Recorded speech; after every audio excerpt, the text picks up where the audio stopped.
하나님 말씀 봉독하겠습니다. 창세기 13장 5절에서 18절까지의 말씀입니다.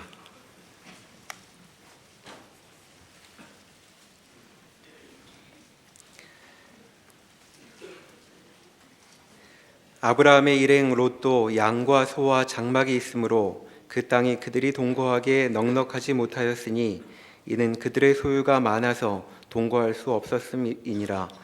그러므로 아브라함의 가축의 목자와 롯의 가축의 목자가 서로 다투고 또 가나안 사람과 브릿 사람도 그 땅에 거주하였는지라. 아브라함이 롯에게 이르되 우리는 한 친족이라 나나 너나 내 목자나 서로 다투게 하지 말자.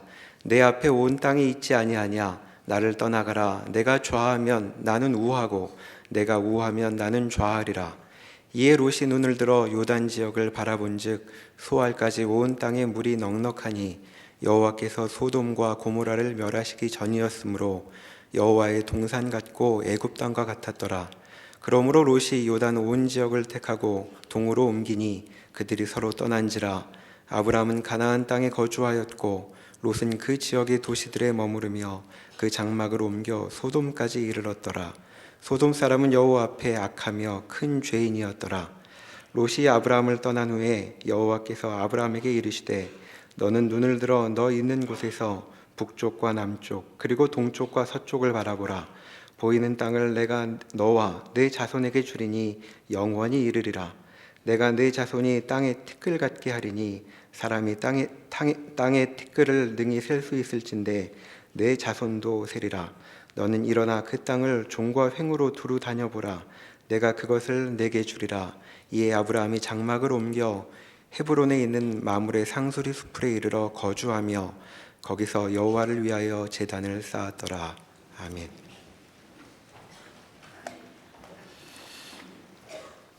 하나님의 약속의 말씀을 듣고 갈대아 우르를 떠난 아브라함이 가나안 땅에 도착하게 됩니다. 가나안 땅에 와서 약속의 말씀을 다시 듣고 제단을 쌓아 하나님을 예배합니다.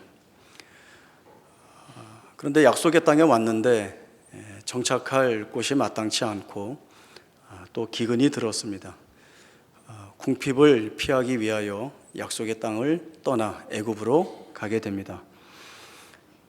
그러나 이러한 아브라함의 선택은 하나님의 은혜에 전적으로 의존하지 못한 잘못된 선택이었다라고 생각할 수 있습니다. 애굽에 가면서 여러 가지 일들을 겪게 됩니다. 아내를 누이라 해야 할 상황에 이르게 되고 또 아내를 바로에게 빼앗기는 상황 앞에도 서게 됩니다. 아브라함이 할 수 있는 일들이 아무것도 없었지만 하나님께서 개입하여 주셔서 모든 일들을 원래대로 돌이키게 되고 그리고 다시 약속의 땅인 가나안으로 올라오게 됩니다. 아브라함은 이러한 일련의 사건들을 통하여서 배우고 깨닫게 된 것이 있습니다. 그것은 가나안 땅이 약속의 땅이 될 수 있었던 것은 조건이 좋아서가 아니라 그 땅에 하나님이 함께 하시기 때문에 약속의 땅이 될 수 있었고, 하나님이 함께 하신다고 한다면 그 땅의 형편과 조건이 어떠하든지 간에 그곳에서 하나님과 함께 하는 것이 올바른 판단이었다라고 하는 것들을 배우게 됩니다. 오늘 본문은 갈대아 우르에서부터 동행했던 롯과의 이야기입니다. 아브라함도 지니고 있었던 소유가 많이 있었고 롯도 아브라함 못지않게 많은 소유를 지니고 있었습니다. 땅이 충분하지 않은 가운데에서 서로의 많은 가축들을 함께 한 지역에서 기르는 것이 어려움이 생기게 되었죠. 많은 것들이 모자라게 되었습니다. 그러다 보니 아브라함과 롯의 목자들이 서로 다투게 되고 이 일들은 주인의 다툼으로까지 번질 가능성이 있었습니다. 그래서 아브라함은 롯을 불러 제안을 합니다. 우리가 가족이기 때문에 싸울 수는 없지 않느냐. 이제 너에게 선택권을 줄 텐데 내가 판단하여서 나를 떠나가라.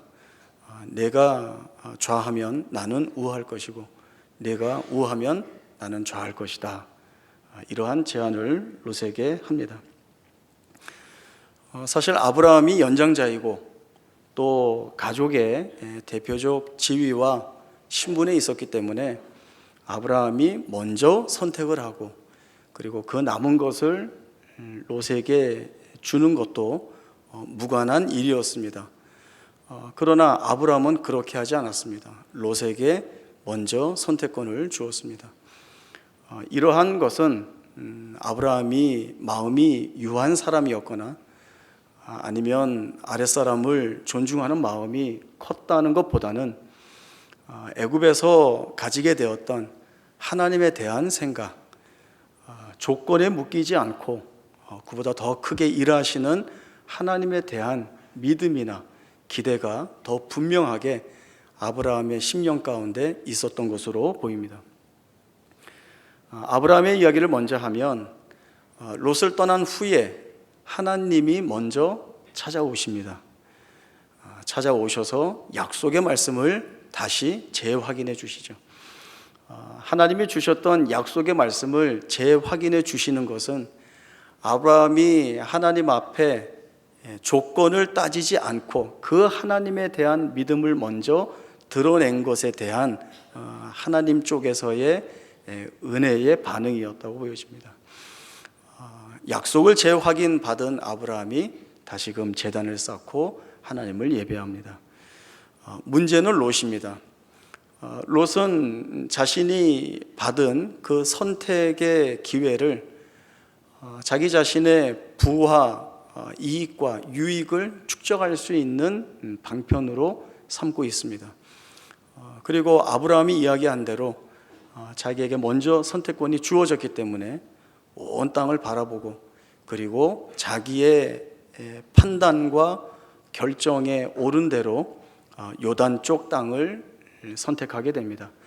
롯이 바라보니까 온 땅에 물이 넉넉하고 그리고 물이 넉넉하다는 것은 목초지가 잘 발달되어 있는 것일 테고 목초지가 잘 발달되어 있으면 자기가 소유하고 있는 가축들을 기르는 데에 또 새끼를 낳아 키우는 데에 그리고 그것이 자기의 부를 축적하는 데에 훨씬 좋은 최적의 조건이라 생각하여서 그것을 택하게 됩니다. 그러나 롯의 선택과 또 판단의 기준에는 하나님이 빠져 있습니다. 자기가 판단하는 상황 또 자기가 기대하고 있는 조건에 하나님이 빠져 있고 오로지 자기가 편한 그리고 자기의 소원과 기대를 이룰 수 있는 조건만을 찾아서 쫓아가게 됩니다. 창세기 13장 13절에 보면 소돔 사람은 여호와 앞에 악하여 큰 죄인이었더라라고 하는 말씀을 주심으로 인하여서 롯의 선택이 잘못된 선택이었다는 사실을 우리에게 암시해 주고 있습니다. 우리에게도 그렇지만 선택이라고 하는 것은 늘 어려운 문제입니다. 선택을 잘 못하면 손해를 볼 것 같고 또 선택을 했는데 그 선택을 돌이킬 수 없는 경우에 후회하고 절망할까 봐 두려워하고 불안합니다. 무엇을 선택해야 내가 원하는 것을 얻을 수 있을까? 무엇을 내가 조건으로 삼아야 망하지 않고 성공할 수 있을까? 늘 고민스러운 문제입니다. 그러나 성경 말씀이 우리에게 아브라함이 애굽에서 겪었던 문제나 또 롯과의 선택의 문제 가운데에서 동일하게 드러내시고 우리에게 가르쳐 주시는 말씀이 있습니다. 그것은 조건이 아니라고 하는 것이죠. 우리가 조건과 선택의 기준과 근거로 삼는 것은 우리가 판단하여서 내게 유익이 되고 이익이 되는 것을 쫓는 것이 먼저가 아니라 하나님이 제1 원인과 조건의 근거로 우리 안에서 고백되어지고 있는가, 이 사실이 제일 중요하다는 것을 우리에게 말씀해 줍니다. 앞서 말씀드렸듯이 가나안 땅이 약속의 땅으로 불릴 수 있는 것은 다른 조건들이 풍성하고 부요해서가 아니라 그 땅에 연초부터 연말까지 여호와 하나님의 눈이 항상 그 위에 있기 때문이라 라고 하는 그 말씀, 하나님이 그 땅 안에서 우리를 다스리시고 우리와 동행하시고 우리를 인도하신다는 그 조건이야말로 가나안 땅이 약속의 땅인 것을 증거하는 내용이 되는 것입니다. 이 같은 사실을 다른 말씀에서도 우리가 한 번 더 확인할 수 있습니다. 신명기 28장 1절에서 15절입니다. 구약성경 303쪽 신명기 28장 1절에서 15절까지의 말씀을 제가 읽겠습니다. 신명기 28장 1절입니다. 내가 내 하나님 여호와의 말씀을 삼가 듣고 내가 오늘 내게 명령하는 그의 모든 명령을 지켜 행하면 내 하나님 여호와께서 너를 세계 모든 민족 위에 뛰어나게 하실 것이라. 내가 내 하나님 여호와의 말씀을 청종하면 이 모든 복이 내게 임하며 내게 이르리니 성읍에서도 복을 받고 들에서도 복을 받을 것이며 내 몸의 자녀와 내 토지의 소산과 내 짐승의 새끼와 소와 양의 새끼가 복을 받을 것이며 내 광주리와 떡반죽 그릇이 복을 받을 것이며 내가 들어와도 복을 받고 나가도 복을 받을 것이니라. 여호와께서 너를 대적하기 위해 일어난 적군들을 내 앞에서 패하게 하시리라. 그들이 한 길로 너를 치러 들어왔으나 내 앞에서 7길로 도망하리라. 여호와께서 명령하사 내 창고와 내 손으로 하는 모든 일에 복을 내리시고 내 하나님 여호와께서 내게 주시는 땅에서 내게 복을 주실 것이며 여호와께서 내게 맹세하신 대로 너를 세워 자기의 성민이 되게 하시리니 이는 내가 내 하나님 여호와의 명령을 지켜 그 길로 행할 것임이니라. 땅의 모든 백성이 여호와의 이름이 너를 위하여 불리는 것을 보고 너를 두려워하리라. 여호와께서 내게 주리라고 내 조상들에게 맹세하신 땅에서 내게 복을 주사 내 몸의 소생과 가축의 새끼와 토지의 소산을 많게 하시며 여호와께서 너를 위하여 하늘의 아름다운 보고를 여시사 내 땅에 때를 따라 비를 내리시고 내 손으로 하는 모든 일에 복을 주시리니 내가 많은 민족에게 꾸어질지라도 너는 꾸지 아니할 것이요 여호와께서 너를 머리가 되고 꼬리가 되지 않게 하시며 위함은 있고 아래에 있지 않게 하시리니 오직 너는 내가 오늘 내게 명령하는 내 하나님 여호와의 명령을 듣고 지켜 행하며 내가 오늘 너에게 명령하는 그 말씀을 떠나 좌로나 우로나 치우치지 아니하고 다른 신을 따라 섬기지 아니하면 이와 같으리라. 내가 만일 내 하나님 여호와의 말씀을 순종하지 아니하여 내가 오늘 내게 명령하는 그의 모든 명령과 규례를 지켜 행하지 아니하면 이 모든 저주가 내게 임하며 내게 이를 것이니. 신명기 말씀은 모세가 모압 평지에서 이스라엘 백성들에게 주고 있는 유언이자 마지막 설교입니다. 특별히 신명기 28장의 말씀은 신명기 전체에서 말씀하고 있는 바를 세밀하게 묘사하고 있는 핵심적인 부분입니다. 지금 함께 읽은 부분은 복의 말씀이 어떻게 해야 주어지는가에 대한 말씀이죠. 그 복들이 비교적 상세하게 설명이 되어지고 있습니다. 성읍에서도 복을 받고 들에서도 복을 받고 내 광주리와 떡 반죽 그릇까지도 복을 받을 것이다. 이 말씀을 주시고 있습니다. 내가 들어와도 복을 받고 나가도 복을 받을 것이다. 너를 대적하기 위하여 적군들이 한 길로 올라오지만 7길로 패하여 도망을 갈 것이다. 여호와께서 너를 위하여 하늘의 아름다운 보고를 여시사 내 땅에 때를 따라 비를 내리시고 내 손으로 하는 모든 일에 복을 더하실 것이다. 내가 많은 민족에게 꾸어줄지라도 너는 꾸이지 않을 것이고 너는 머리가 될 것이고 꼬리가 되지 않을 것이고 너는 위에만 있을 것이고 아래에 있지 않을 것이다 라고 하는 이 큰 복의 말씀을 주고 있습니다. 15절부터는 복의 말씀과는 비교되지 않게 더 많은 저주의 내용들이 더 상세하게 묘사가 되고 있습니다. 반대적 개념들이 계속 나오고 있죠. 따지고 보면 잘 못하면 다 저주를 받을 것이다 라고 하는 말로 결론이 맺어지고 있습니다. 이스라엘 백성들에게 주어지고 있는 어떻게 하면 복의 자리에 서는가, 어떻게 하면 저주의 자리에 가게 되는가, 그 내용이 무엇인가 하면 본인들이 잘하고 능력을 발휘하고 힘을 드러내고 무엇을 잘 정돈하고 해서가 아니라 다 하나님에게 걸려 있습니다. 하나님을 잘 섬기고 그 말씀에 귀를 기울이고 순종하면 그것이 복을 받는 조건이 되는 것입니다. 그러나 이 하나님을 잊어버리고 하나님을 버리고 다른 우상을 섬기거나 그 하나님의 말씀에 순종하지 않으면 저주의 자리에 들게 되는 것입니다. 복과 저주가 다 하나님과 묶여 있는 조건이라는 것을 우리가 분명하게 볼 수 있습니다. 아브라함이나 롯이나 선택에 있어서 제일 먼저 점검하고 전제해야 할 것이 바로 이것이었습니다. 다른 눈에 보이는 조건을 우선시하고 중요시할 것이 아니라 하나님이 거기에 등장해야 하는 것입니다. 하나님이 전제 조건으로 자기 앞에 맨 앞으로 나와야 되는 조건이 되어야 하는 것입니다. 아무리 지금 내 눈에 물이 넉넉해 보이고 목초지가 풍성해 보이고 전혀 어려움이 없는 최적의 조건과 상황이라 할지라도 거기에 하나님이 계시지 않는다면, 하나님이 계시지 않아서 동행할 수 없는 자리라고 한다면 그 지니고 있던 최적의 조건과 상황과 환경과 요인들은 아무 의미가 없게 되는 것입니다.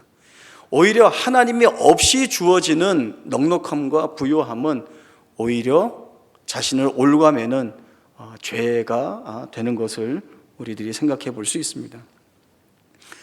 하나님의 아브라함에게나 이스라엘 백성들에게나 그리고 오늘 우리에게 주시는 말씀이 바로 이것입니다. 우리가 무언가를 선택해야 되는 자리, 우리가 어떤 조건이 내게 유익이 되는가를 점검해야 할 때에는 내가 판단하고 내 눈에 맞는 내 욕심과 욕망과 기대에 따르는 내용을 추구할 것이 아니라 제일 먼저 생각되어야 될 것이 바로 하나님이시라고 하는 것이죠. 내가 하나님을 제1의 원인, 제1의 조건으로 삼고 있는가라고 하는 이 사실이 대단히 중요한 것입니다.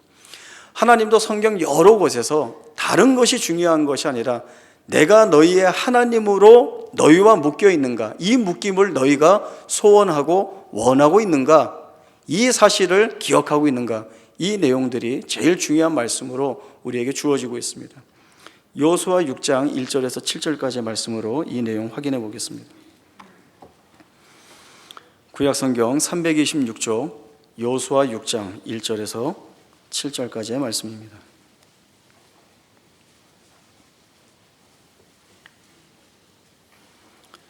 여호수아 6장 1절 이스라엘 자손들로 말미암아 여리고는 굳게 닫혔고 출입하는 자가 없더라. 여호와께서 여호수아에게 이르시되 보라 내가 여리고와 그 왕과 용사들을 내 손에 넘겨주었으니 너희 모든 군사는 그 성을 둘러 성 주위를 매일 한 번씩 돌되 엿새 동안을 그리하라.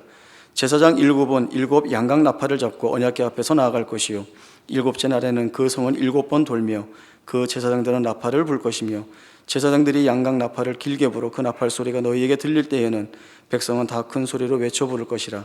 그리하면 그 성벽이 무너져 내리리니 백성은 각기 앞으로 올라갈지니라 하시매 눈의 아들 여호수아가 제사장들을 불러 그들에게 이르되 너희는 언약궤를 메고 제사장 7은 양각 나팔 7을 잡고 여호와의 궤 앞에서 나아가라 하고 또 백성에게 이르되 나아가서 그 성을 돌되 무장한 자들이 여호와의 궤 앞에서 나아갈지니라 하니라.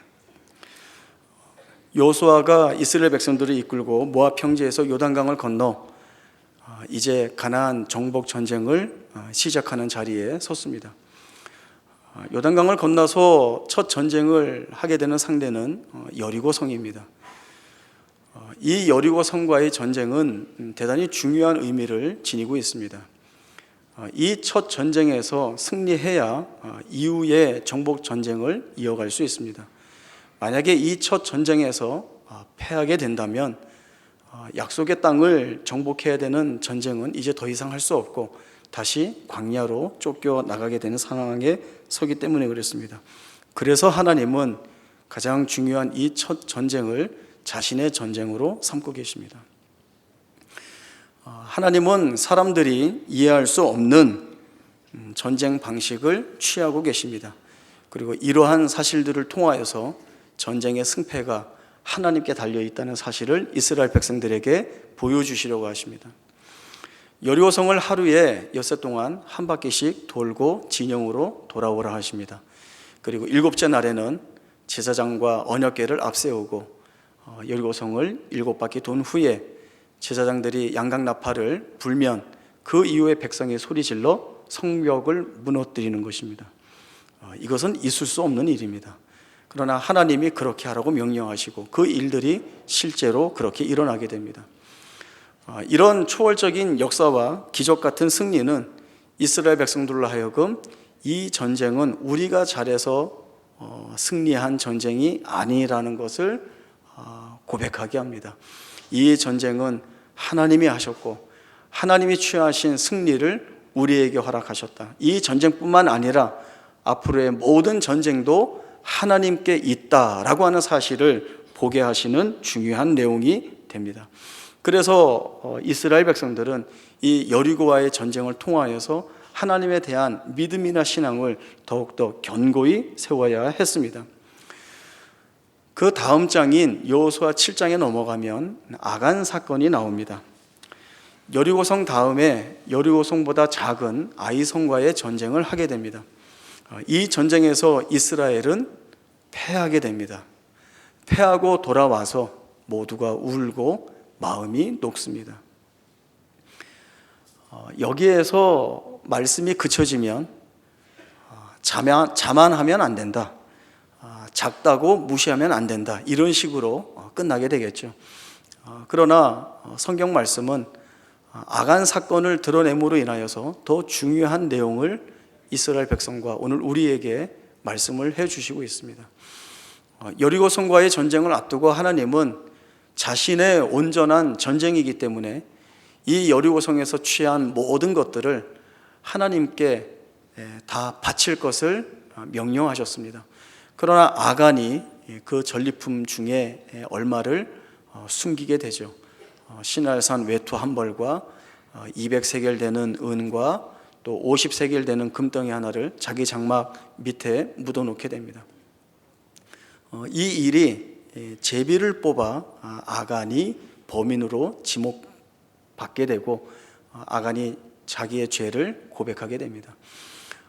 하나님께 불순종한 것, 하나님의 말씀을 따르지 않은 것이 패배로 직결되었다는 것, 다시금 이것은 큰 결론을 가르쳐 주는데 하나님이 아니면 안 된다를 이스라엘 백성들에게 가르쳐 주는 것입니다. 신명기 28장에서 복과 저주의 모든 내용이 하나님에게 묶여 있는 것처럼 여리고성과 아이성과의 전쟁에서의 승리와 패배가 이 하나님과 묶여 있다라고 하는 사실을 분명히 이스라엘 백성들에게 보여주셨습니다. 마태복음 6장에 가면 무엇을 먹을까, 무엇을 마실까, 무엇을 입을까 염려하지 말라 하신 우리 주님의 말씀이 나옵니다. 공중의 새를 먹이시고 들의 백합화를 기르시고 오늘 있다가 내일 아궁이에 던져지는 들풀도 먹이시고 기르시고 입히시는 하나님인데 하물며 너희일까 보냐 믿음이 작은 자들아 라는 말씀을 우리 주님이 주고 계십니다. 이는 세상적 조건이 만족될 수 없는 현실적 상황 앞에 서 있는 오늘 우리에게 우리가 겪고 있는 소유의 문제라든가 다른 사람의 이목이라든가 자존심이라든가 명성이라든가 이런 모든 것들이 만족될 수 없는 그 자리에서 어떻게 할 것인가, 이 고민을 우리에게 묻고 계시는 말씀입니다. 너희는 그런 자리에서 무엇을 택하고 무엇을 쫓고 무엇을 결정하겠는가, 우리에게 묻고 계시는 것이죠. 우리가 살아가는 삶은 전쟁터와 같습니다. 미래학자들이 예견하는 미래는 불안투성이입니다. 불안적인 요소들이 많이 있고 우리가 염려하고 걱정할 만한 일들이 쏟아져 나오고 있습니다. 그러한 자리에서조차도 사람들은 본성적으로 자기를 위한, 자기를 지킬 수 있는, 자기의 더 나음을 보장할 수 있는 조건과 선택을 쫓아갈 때지만 그런 자리에서조차도 여전히 하나님에 대한 믿음을 발휘하고 그 하나님이 아니면 안 된다라고 하는 고백을 변함없이 드릴 수 있는가? 이것이 오늘 말씀들을 통하여서 우리에게 주어지는 말씀입니다. 이러한 고민 앞에 서 있게 되는데, 그러나 그러한 고민 속에서도 하나님이면 됩니다 라고 하는 고백을 우리 하나님이 우리로 하여금 하게 만드십니다. 하박국 3장 17절 18절 두 절 말씀 보겠습니다. 구약 성경 1304쪽 하박국 3장 17, 18절입니다.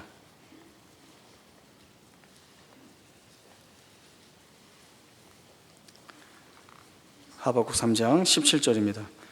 비록 무화과 나무가 무성하지 못하며 포도나무에 열매가 없으며 감람나무에 소출이 없으며 밭에 먹을 것이 없으며 우리의 양이 없으며 외양간에 소가 없을지라도 나는 여호와로 말미암아 즐거워하며 나의 구원의 하나님으로 말미암아 기뻐하리로다. 이 고백과 이 담대한 믿음의 내용이 너무나 좋습니다. 그런데 이렇게 시적인 표현, 잘 정돈된, 열거된 믿음의 고백이기 때문에 사실은 우리가 이 말씀이 지니고 있는 그 진의를 놓칠까 싶습니다. 무슨 말인가 하면, 가진 것이 아무것도 없고 되는 것이 없고 모든 길이 막혀 있고 해결될 수 있는 것이 보이지 않는 암울한 상황, 절망적인 상황, 다 망하고 무엇 하나 기대할 수 없는 가장 극한의 그 자리에서 하나님이면 됩니다, 이렇게 고백할 수 있는가를 묻고 있는 것입니다. 우리가 말씀으로 볼 때에는 얼마나 멋있습니까? 비록 무화과 나무가 무성하지 못하며 포도나무에 열매가 없으며 감람나무에 소출이 없으며 밭에 먹을 것이 없으며 우리의 양이 없으며 외양간에 소가 없다 할지라도 나는 여호와로 말미암아 즐거워하고 기뻐합니다. 얼마나 멋있습니까? 그러나 말씀드린 것처럼 할 수 있는 게 없고 망할 것 같고, 아니 망했고 풀어낼 수 없는 것 같고 해결될 기미가 보이지 않고 무엇 하나 나에게 힘을 실어주려 없는 현실적인 이 상황에서 여전히 내 마음을 변하지 않고 저 하나님이면 됩니다, 하나님이면 됩니다, 이 고백을 할 수 있는 자리에 우리가 서 있는가? 이 질문을 하나님이 오늘 우리에게 묻고 계시는 것입니다. 여러분이 저와 함께 이 질문에 답을 해야 합니다. 하나님이면 됩니다 라는 고백을 하나님이 하게 하십니다. 우리 주님이 그 모범을 보여주셨죠. 오늘은 부활주일입니다. 부활주일을 통하여서 우리가 묵상할 내용들이 있습니다. 예수님이 이 땅에 오셨습니다.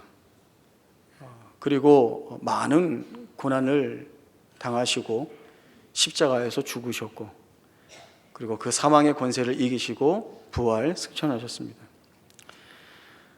우리 주님은 단 한 번도 더 나은 조건, 더 좋은 조건, 그리고 세상적 조건을 쫓아 일하신 적이 없습니다.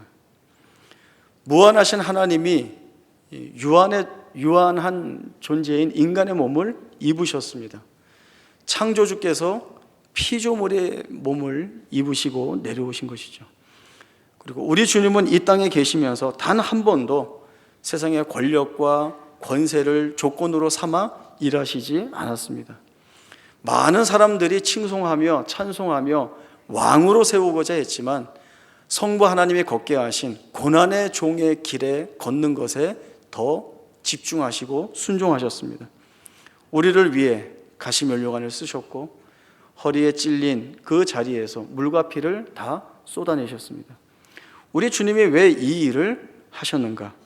이사야 53장 10절에 말씀하고 있듯이 여호와께서 그에게 상함을 받게 하시기를 원하셔서 순종하신 것입니다. 우리 주님은 성부 하나님의 뜻에 순종하는 그 순종이 무엇을 만들어내는 줄을 아시기 때문에 순종하시는 것이죠. 세상적 내용이 충족이 되지 않고 세상적인 것으로 일하는 것이 아니라 세상에서는 이렇게 뒤로 물러내고 취하지 않고 힘으로 삼지 않는 그 조건들을 가지고 일하셔도 그 안에서 하나님이 이루어내시고 만들어내시는 것이 무엇인지 아시기 때문에 그 자리를 순종해 나가신 것입니다. 그래서 우리를 구원하셨고, 그래서 사망의 권세를 무찌르시고 부활 승리하신 것입니다. 하나님은 오늘 우리에게 묻습니다. 너희는 무엇을 조건으로 삼겠는가? 너희가 무언가를 선택해야 될 때 그 선택의 기준과 근거를 무엇으로 가질 것인가? 묻고 계십니다. 저와 여러분이 하나님이 기뻐하시는 답을 해야 할 것입니다. 그러면 그 자리에서 하나님이 보여주시죠. 세상적인 선택, 우리의 눈으로 들어 보여 나를 만족하게 할 만한 그러한 보상과 기대와 가치가 그러한 세상적인 것에서 나오는 것이 아니라, 비록 묶여있고 열려있지 않고 암울해 보이고 절망스럽고 공포스러운 그 한계의 상황 속에서조차도 우리가 하나님과 동행할 때 하나님이 계신 곳이 약속의 땅 가나안이었듯이 거기에서 우리를 위하여 역사하시는 하나님의 일하심을 보게 된다는 사실입니다. 이 사실이 우리 안에 확인되었기 때문에 하박국 선지자가 고백하고 있는 아무것도 없는, 다 망한, 그 무엇도 소원을 둘 수 없는 그 자리에서 저는 하나님으로 인하여 기뻐하고 즐거워할 수 있습니다. 하나님이면 됩니다 라고 하는 이 사실을 고백할 수 있게 되는 것입니다. 하나님이 이 고백을 하는 자리로 우리를 이끌어 나갈 것입니다. 오늘 이 말씀들을 통하여 다시 한번 하나님이 우리를 어디로 이끄시는지, 그 이끄는 자리에서 우리가 어떤 선택과 조건의 내용을 가지고 하나님의 이름을 불러야 하는지를 깨닫는 복된 부활 주일이 되기를 바랍니다. 기도하겠습니다. 하나님 아버지, 은혜를 감사합니다. 우리의 살아가는 삶의 현장들을 둘러볼 때에 그 어디에도 우리가 기대할 것과 마음을 둘 것과 소망할 것이 아무것도 없습니다. 그래서 우리는 선택을 잘해야 하고 조건에 만족해야 된다라고 하는 생각을 가지고 살았습니다. 그러나 우리가 하나님께 부름받은 자녀이고 백성일진데 하나님께서 우리의 생애를 책임지시는데 하나님보다 더 좋은, 더 나은 선택과 조건이 어디에 있겠는가라고 하는 하나님의 말씀을 오늘 들었습니다. 이 말씀을 통하여서 우리의 심령 가운데 다른 선택과 조건이 아니라 하나님이 우리의 최상의 원인이시고 조건인 것을 고백하게 하여 주시어서 하나님이 동행하시고 하나님이 함께 하시는 그 자리가 우리가 있어야 할 자리이고 그곳에서 역사하시는 하나님의 놀라우신 일하심이 있음을 보고 그 자리에 서서 하나님을 예배하고 찬송하고 기뻐하고 즐거워하는 우리 모두가 되게 하여 주옵소서. 거룩하신 예수님의 이름으로 기도하옵나이다. 아멘.